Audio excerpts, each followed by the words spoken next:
먼저 지난주에 본 적그리스도 이름 세 가지는 첫째, 적그리스도이며 둘째, 짐승이며 셋째, 그 이름은 왕입니다. 적그리스도라는 뜻은 예수 그리스도를 대적한다는 뜻이고, 짐승이라는 것은 사람들이 보기에 적그리스도가 최고의 영웅 같지만은 사실 하나님의 눈으로 보시기에는 그가 짐승, 곧 마귀라는 것입니다. 그리고 셋째로 적그리스도가 왕이라는 것은 후 3년 반 동안에 적그리스도가 왕으로서, 즉 포악한 왕으로서 수정 정치를 할 것을 말합니다. 이제 우리는 적그리스도의 이름 중 4번부터 10번까지를 오늘 보기로 하겠습니다. 그러면 넷째, 적그리스도의 이름은 무엇인가 하면은 가짜 예수입니다. 또는 적그리스도는 가짜 그리스도, 가짜 메시아라고 할 수 있습니다. 그는 가짜입니다. 주님께서 말씀하셨습니다. 많은 사람이 내 이름으로 와서 내가 예수라, 내가 그리스도라, 내가 그라고 말한다고 했습니다. 그러니까 가짜 예수 중 가장 정점이 있는 가장 큰 자가 누구냐? 앞으로 등장할 적그리스도라는 것입니다. 여러분, 가짜가 무엇입니까? 진짜가 있을 때 그것을 모방하는 것을 우리는 가짜라고 말합니다. 적그리스도는 예수 그리스도가 아니면서 그가 자신이 예수인 척, 그가 그리스도인 척, 세상의 메시아인 척 하고 와서 많은 사람들을 미혹하여 지옥으로 데려가는 자가 바로 적그리스도인 것입니다. 그래서 영안이 열린 자들이 그를 볼 수 있습니다. 영안이 열리셔서 적그리스도를 볼 수 있기를 예수님 이름으로 축원합니다. 적그리스도는 가짜입니다. 가짜는 진짜를 모방할 뿐만 아니라 가짜는 진짜이신 우리 예수님보다 앞으로 먼저 나타날 것입니다. 그리고 이 가짜는 나타나면은 가라지들을 데리고 지옥으로 갈 것입니다. 방금 제가 적그리스도는 예수 그리스도를 흉내를 낸다고 했는데, 그러면 무엇을 흉내내는가? 여기에서 7가지를 보기로 하겠습니다. 이 가짜 적그리스도가 예수 그리스도를 흉내내는 것 중에 첫 번째는 성육신입니다. 하나님께서 사람 되어 예수님으로 오신 것처럼 마귀도 사람 되어 적그리스도로 왔습니다. 적그리스도의 성육신은 예수 그리스도의 성육신을 흉내낸 것입니다. 그리고 우리 예수님이 30세에 등장하셔서 일하시기 시작했습니다. 적그리스도 역시 예수님을 흉내내는 자이므로 30세에 두각을 나타낼 것입니다. 세 번째, 우리 예수님께서 많은 기적을 행하셨듯이 적그리스도 나타나면은 평범한 사람이 아니라 놀라운 기적, 큰 기적, 사람들이 속아 넘어가지 않을 수 없는 그런 기적을 행할 것이라고 말씀하셨습니다. 요한계시록 13장에서는 심지어 하늘에서 땅으로 불이 내려오기까지 한다고 하셨습니다. 그리고 데살로니가 후서 2장을 잠깐 보겠습니다. 데살로니가 후서 2장 9절부터 10절까지에는 적그리스도가 어떻게 역사하는가 말씀해놨습니다. 악한 자의 임함은 적그리스도의 임함입니다. 사단의 역사를 따라 모든 능력과 표적과 거짓 기적과 불의의 모든 속임으로 멸망하는 자들에게 임한다고 말씀하셨습니다. 적그리스도가 나타날 때 많은 거짓 기적과 표적을 행한다는 것입니다. 그 다음에 네 번째, 적그리스도는 나타나면은 왕이 되어서 통치하는 것이, 이것도 예수님을 흉내내는 것입니다. 그러나 이 적그리스도가 왕되어 통치하는 것은 처음부터 끝까지 왕되어 통치하는 것이 아니라 후 3년 반 동안에만 왕이 되어서, 그것도 포악한 왕이 되어서 수정 정치를 한다는 것입니다. 우리는 적그리스도가 나타나면은 그가 42달 동안 권세를 받아 후 3년 동안에 수정정치 한다는 것을 알고 그 전에 우리는 휴거되어야 합니다. 할렐루야. 그 다음에 다섯 번째를 보겠습니다. 우리 예수께서 죽으셨다가 다시 부활하신 것처럼 요한계시록 13장, 14장에 보면은 적그리스도가 죽었다가 다시 살아남으로써 그가 더 유명한 자, 더 큰 왕이 된다고 하셨습니다. 적그리스도가 사사건건히 예수님을 흉내내는 중에 이제 우리는 6번째를 보겠습니다. 그가 3년 반 동안 일을 합니다. 3년 반 동안. 여러분, 우리가 예수님에 대하여서 공부할 때에 주님께서 세례 받으시고 십자가에 못 박혀 죽으실 때까지 그 기간이 얼마라고 하였습니까? 그것은 3년 반입니다. 적그리스도 역시 등장하면은 후 3년 반 동안 예수님과 똑같은 기간 동안 그가 일할 것입니다. 이것은 예수님을 흉내낸 것입니다. 마지막 7번째로 우리 예수님께서 2000년 전에 이 땅에 오셨다가 이제 가셨지요. 부활승천하시죠. 예수님께서는 보라 내가 속히 오리라고 예언하셨습니다. 예수님은 다시 오셔서 우리 구원받은 알곡들을 데리고 영원한 예루살렘으로 다시 올라갈 것입니다. 적그리스도도 이것을 흉내냅니다. 요한계시록 17장 8절 이하에 보면은 적그리스도에 대해서 다음과 같이 말씀하십니다. 내가 본 짐승은 적그리스도입니다. 전에는 있었으나 이 땅에 올라와서 전에는 있었다. 시방은 없다가 이랬어요. 어디로 갔는데? 무지개로 날아갔어요. 장차 무지개로부터 올라와 그 다음에 어디로 갑니까? 멸망으로 들어갈 자니라고 말씀하셨습니다. 예수님이 오셨다가 가셨다가 다시 오셔서 가시는 것처럼 적그리스도 이 땅에 왔다가 2000년 전에 무지개로 들어갔다가 다시 곧 이 땅에 등장하여 영원한 멸망, 즉 지옥으로 들어간다는 것입니다. 적그리스도는 이처럼 사사건건 우리 예수님을 흉내냅니다. 그러므로 우리는 그가 등장했을 때 영안이 열려 그를 볼 수 있어야 됩니다. 이길 수 있어야 됩니다. 할렐루야. 이제 우리는 적그리스도 이름 5번째를 보기로 하겠습니다. 그의 이름은 5번째는 작은 뿔입니다. 따라하세요. 작은 뿔. 이 작은 뿔이라니까 적그리스도가 작게 보이지만은 사실 처음에만 작습니다. 다니엘서 7장 7절로 8절 보면은 네 번째 짐승이 나타나는데 그 네 번째 짐승 머리에는 10뿔이 있다 그랬습니다. 그런데 내가 보니 10뿔 가운데 10뿔 사이에서 한 작은 뿔이 올라오더라. 그럼 그것을 그림으로 그린다면은 넷째 짐승의 머리 위에 하나 둘 셋 뿔이 10개가 있습니다. 이 10뿔 가운데 자세히 보니 작은 뿔이 하나 있더라.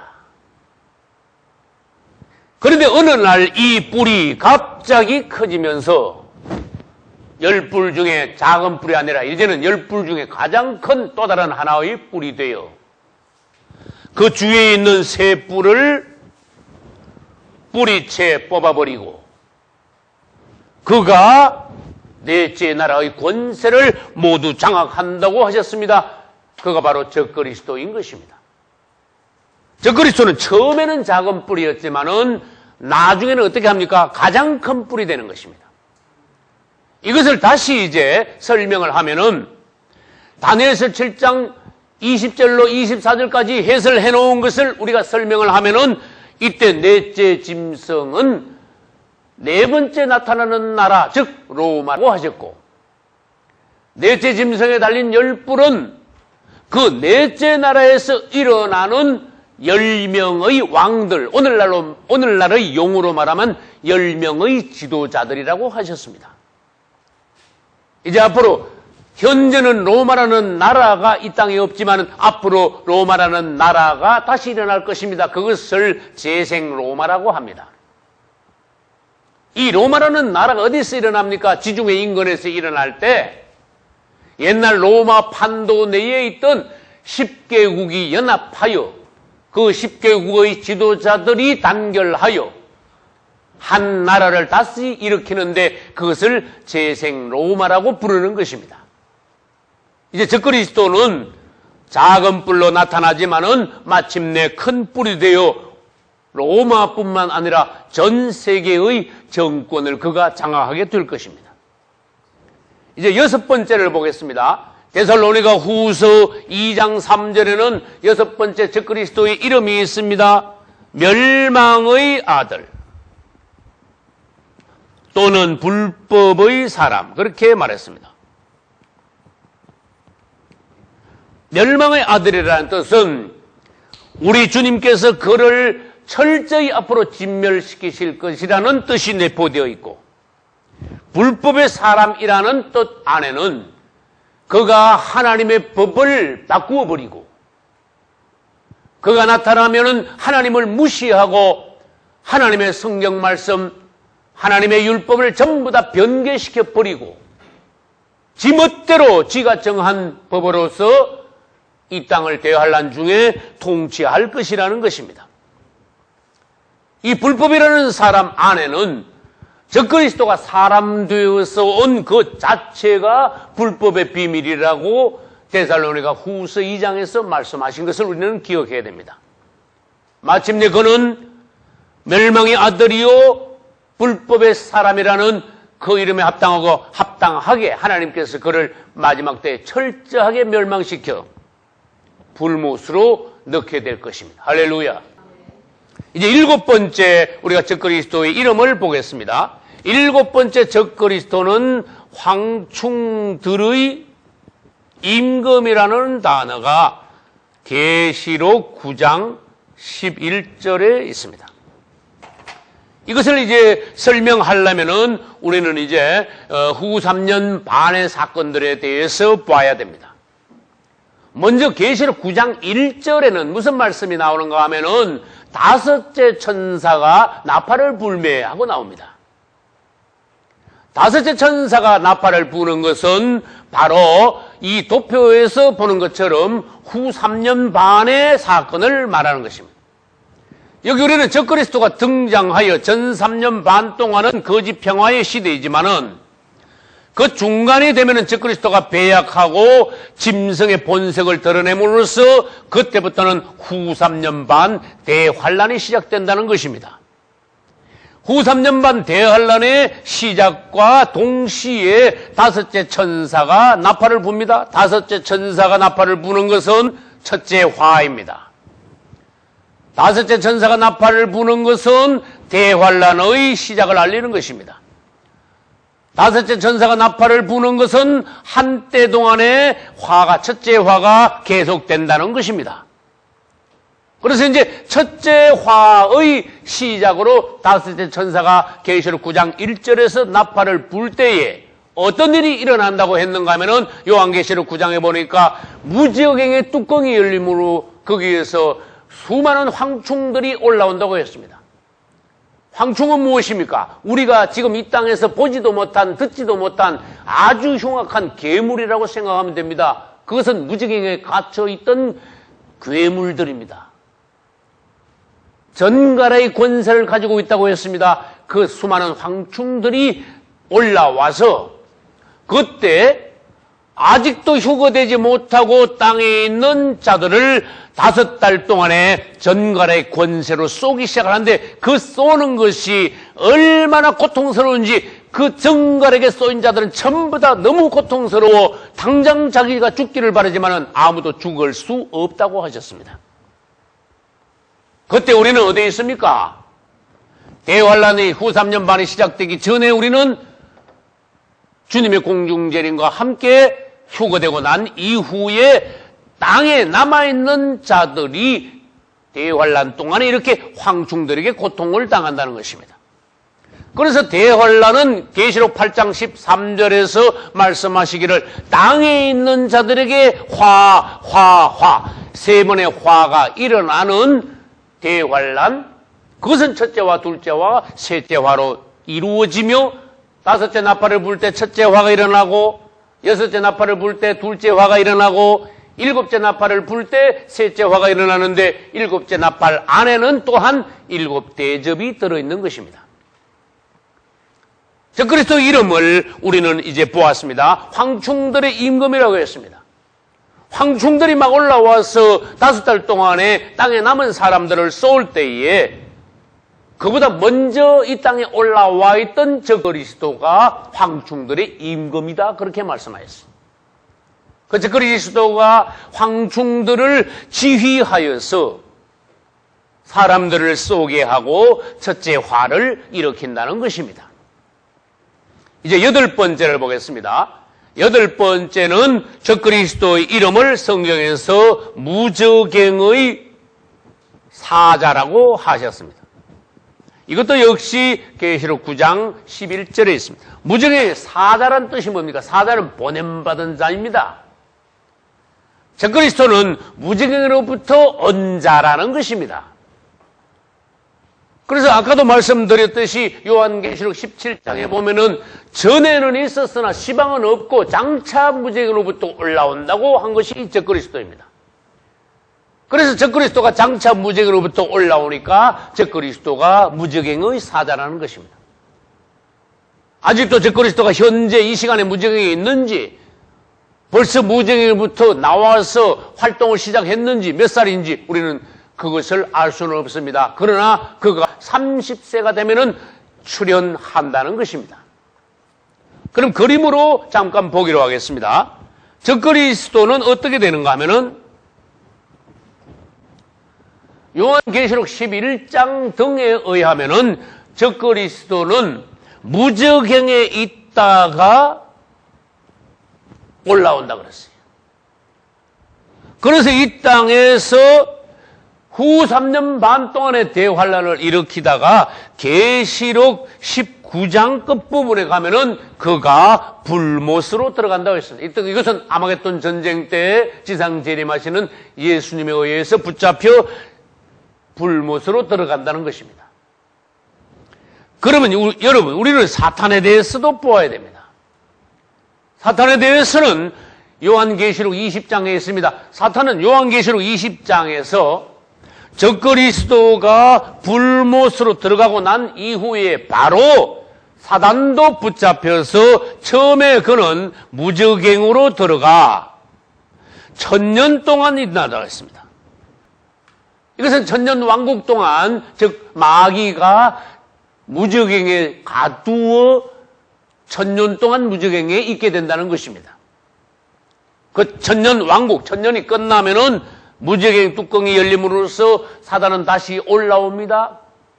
그때 그는 1000년 왕국 동안 성 밖에 있는 자들을 유혹하여 하나님의 성을 침략해 올 것입니다. 그러다가 사단은 그때 하나님의 불에 의해서 그의 추종자들은 전부 다 불타버리고 이때 사단은 붙잡혀서 불못으로 들어가게 된다는 것입니다.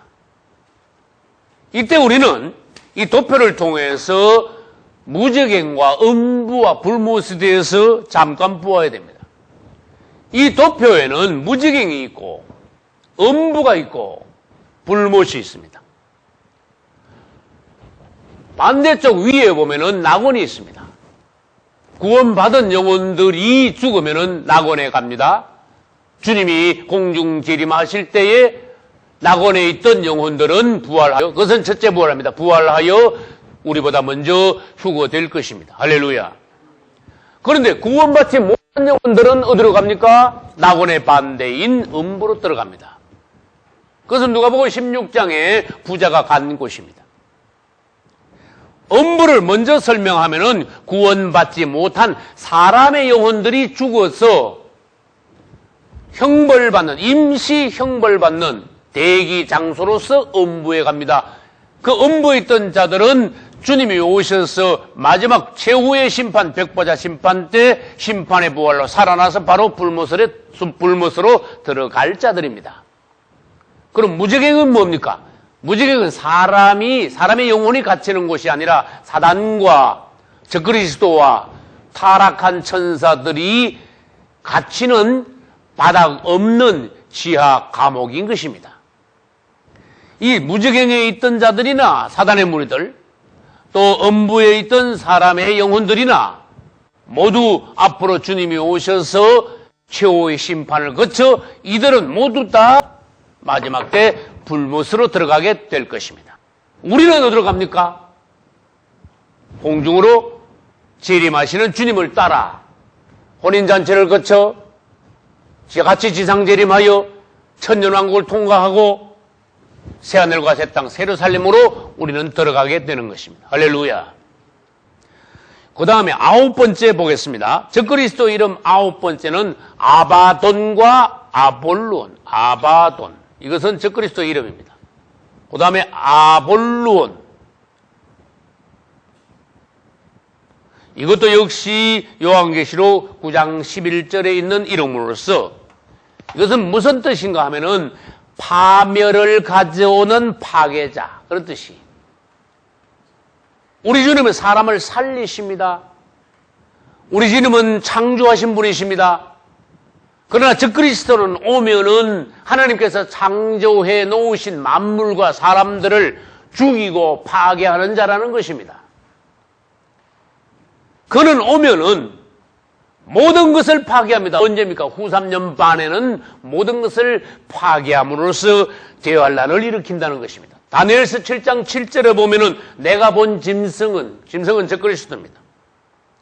무섭고 놀라우며 극히 강하며 철이가 있어 먹고 부서뜨리고 그 나머지는 발로 밟더라. 그렇게 하셨어요. 적그리스도가 얼마나 무섭고 포악한 자며 비상하게 파괴하는 자라는 것을 다니엘서 7장 7절에서 여실히 보여주셨습니다. 그는 오면은 이 땅을 철저히 파괴함으로써 비참하게 대환란 때 이 땅을 만들어 놓을 것입니다. 마지막 10번째, 적그리스도의 이름은 666입니다. 여러분 666 그러면은 이것은 그냥 단순한 숫자라고 생각하는 사람들이 있습니다. 또는 좀 더 나아가서 생각하면은 이것을 짐승의 표, 오른손이나 이마에 찍는 짐승의 표라고만 생각하는 사람들이 있습니다. 그러나 사실은 이 666이라는 것은 적그리스도 이름입니다. 그래서 666 표를 찍는다는 것은 짐승의 이름을 오른손이나 이마에 찍는다는 것입니다. 짐승의 이름이란 무엇입니까? 짐승의 이름을 사람에게 찍는다는 것은 어떤 물건에다가 내 도장을 찍어 그 물건이 나의 소유임을 확인, 증명하는 것과 같이 적그리스도의 이름을 찍으면 그 이름이 찍힌 사람은 마귀의 것인 것이 확인되고 증명되었으므로 그는 적그리스도와 함께 불못으로밖에 갈 수 없습니다. 이 666은 성령의 인침에 반대되는 사단의 인침입니다. 우리는 계시록 13장 17절의 이 표는 짐승의 이름 또는 그 이름의 숫자라는 것에 주의해야 됩니다. 여러분은 주님을 사랑하시고 주님의 소유가 되시고 주님의 기뻐하시는 신부가 되셔서 그분의 것이 되셔서 영원히 그분의 나라에서 누리시기를 예수 이름으로 축원합니다.